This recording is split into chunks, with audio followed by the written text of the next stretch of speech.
Mecanismos de introducción y expansión de las especies exóticas invasoras acuáticas. Unidad 2. Mecanismos de invasión. Este módulo está dedicado a los mecanismos de introducción y expansión de las especies invasoras. En esta segunda unidad hablaremos de los distintos mecanismos de invasión, las vías de entrada, los vectores y las rutas de entrada. Como hemos comentado, la actividad humana tiene un gran impacto sobre el transporte de las especies exóticas invasoras. Además, la actividad humana ejerce un efecto muy grande sobre la perturbación ambiental, y esta perturbación crea espacios vacíos, libera recursos y altera relaciones entre especies, lo que permite en numerosas ocasiones el establecimiento de especies no nativas.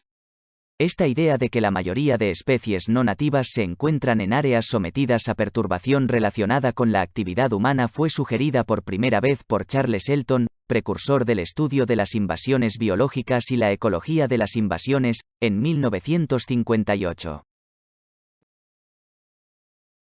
Uno de los aspectos principales es, con toda seguridad, la presión de los propágulos que llegan a un determinado destino.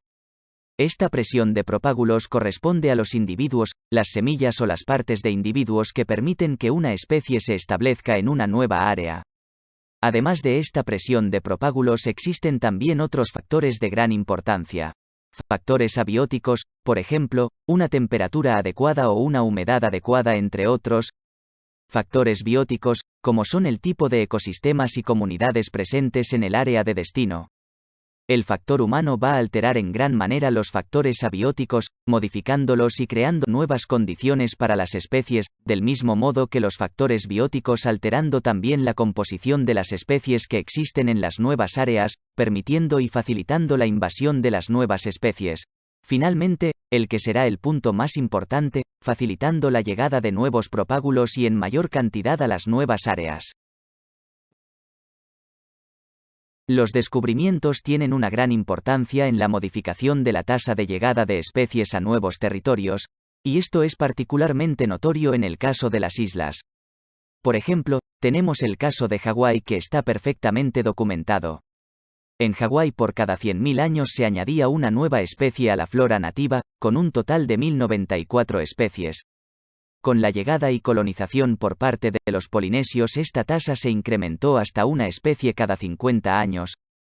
Posteriormente, con la llegada de los europeos, se alcanzó una tasa máxima de una especie cada 22 años.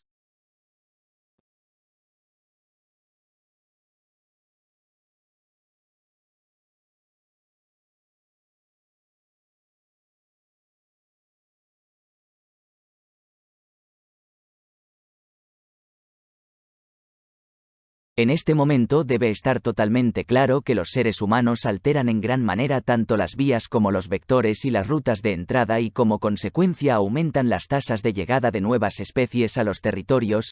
Tenemos que distinguir lo que son las vías, los vectores y las rutas de entrada.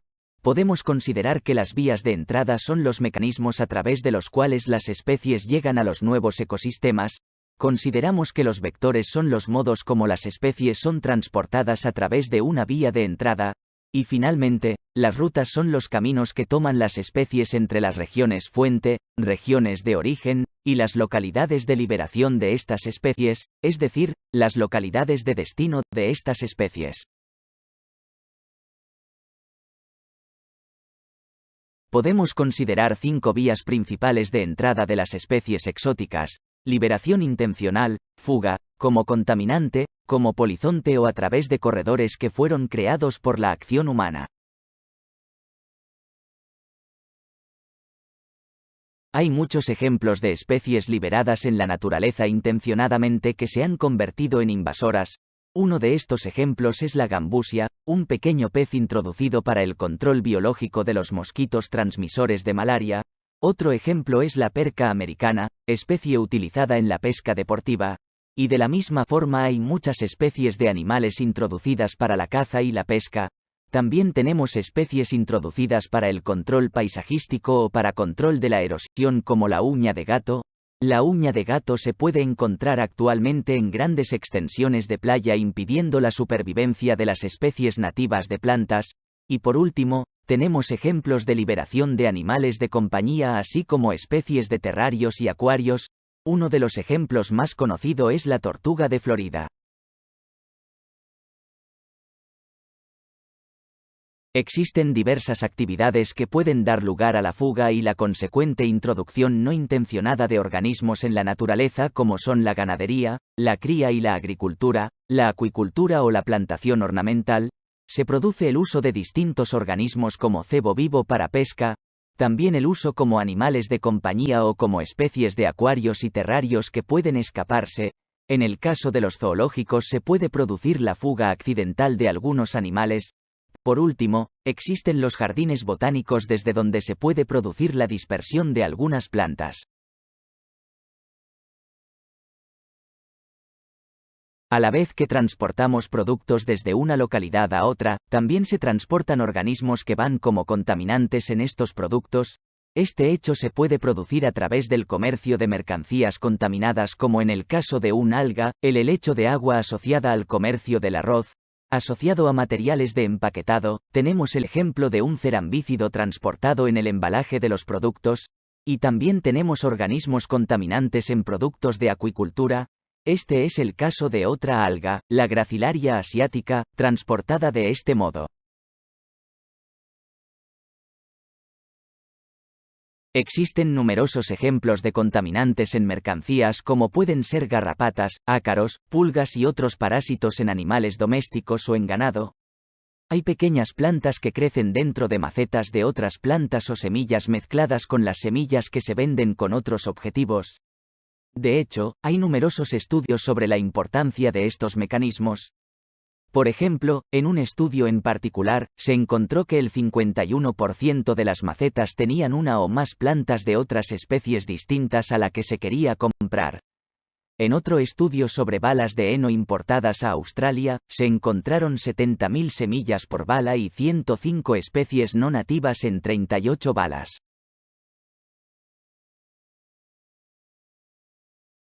Diversas especies son transportadas como polizones. Por ejemplo, el cangrejo chino es una especie que utiliza el transporte marítimo para llegar a nuevas áreas de distribución. Posiblemente de esta manera ha llegado hasta la península ibérica. También tenemos distintos mosquitos transmisores de enfermedades que llegan con mucha facilidad a través del transporte aéreo. Aquellos que han viajado a países tropicales o subtropicales donde existen mosquitos transmisores de enfermedades seguramente habrán presenciado el uso de spray insecticida por parte de la tripulación de los aviones, precisamente para evitar el transporte de mosquitos entre distintas zonas del mundo. Y en el caso de la hormiga argentina, aunque es habitualmente transportada por medios terrestres, también utiliza los otros dos medios de transporte, tanto el marítimo como el aéreo.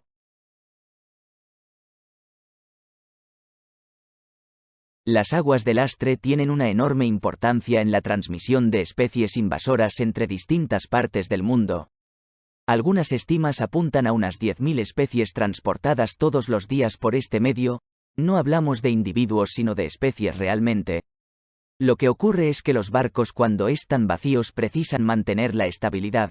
Esta estabilidad se consigue a través de aguas de lastre que se acumula en compartimientos dentro del barco, principalmente cuando no tienen carga. En una determinada zona se cargan de agua de lastre. Van vacíos hasta otra zona de carga de mercancías.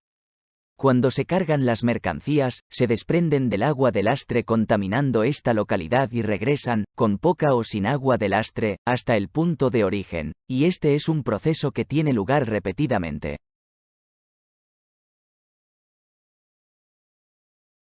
La aparición y la construcción de nuevos corredores permite a las especies llegar con mayor facilidad a nuevas áreas de distribución.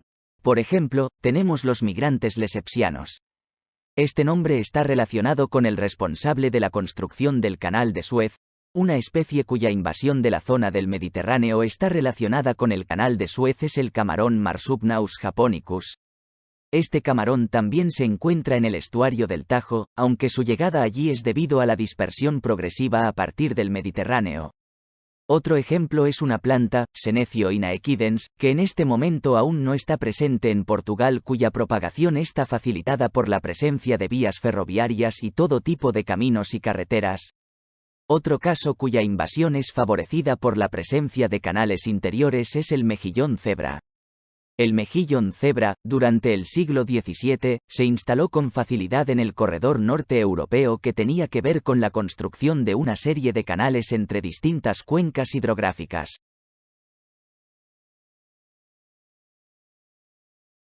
La construcción de canales entre ríos en Europa comenzó en la Edad Media y continúa hasta el día de hoy. En la figura de la izquierda podemos ver las conexiones y la fecha de construcción de estas conexiones entre ríos que permitió la invasión de las distintas cuencas por parte de numerosas especies.